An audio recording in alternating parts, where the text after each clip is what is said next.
Hey everybody, it's Kevin Taylor with Wildlife Expeditions of Teton Science Schools. It looks a little bit like winter out here, but I would say it's really in this season somewhere between winter and spring. One of the exciting things about this time of year is that a lot of birds are arriving that didn't spend the winter here. Of the 300 species of birds that you could find in Grand Teton and Yellowstone in the summertime, about 300 birds in the summertime, of those, depending on how serious a birder you are, you can see somewhere between 30 and 80 species of birds. So the vast majority of birds leave here for the winter. Most of the winter here at the house, we did have about a dozen male grosbeaks.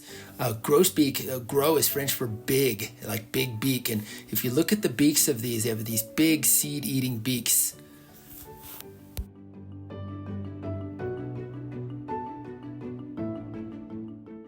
When the evening grosbeaks would leave the feeder, the mountain chickadees would come in to feed.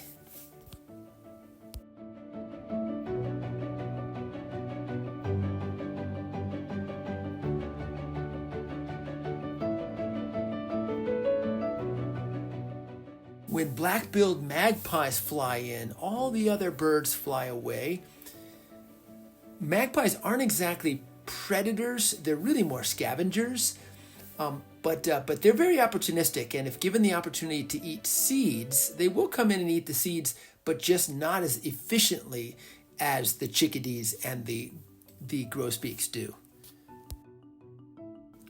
Although American goldfinches are not uncommon in Jackson Hole in the wintertime, I didn't see them this winter in my backyard until just about a week and a half ago. Dark-eyed Juncos, they too just showed up to my backyard in the last week and a half. And as you can see the way they feed, they're mostly gleaners. They're mostly eating on the ground. I just started seeing groups of rosy finches out back just about 2 weeks ago. And mostly they're here in groups of 100 to 200.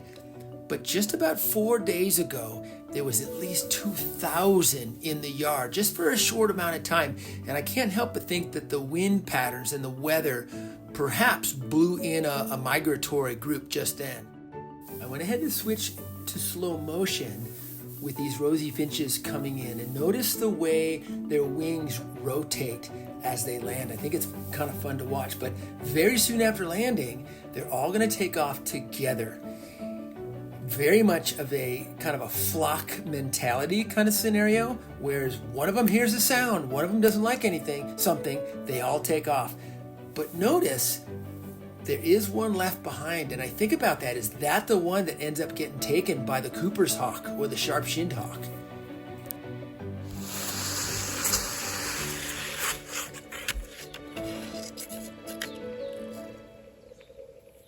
I'm watching a Redshafted Flicker, which is our biggest woodpecker in the area.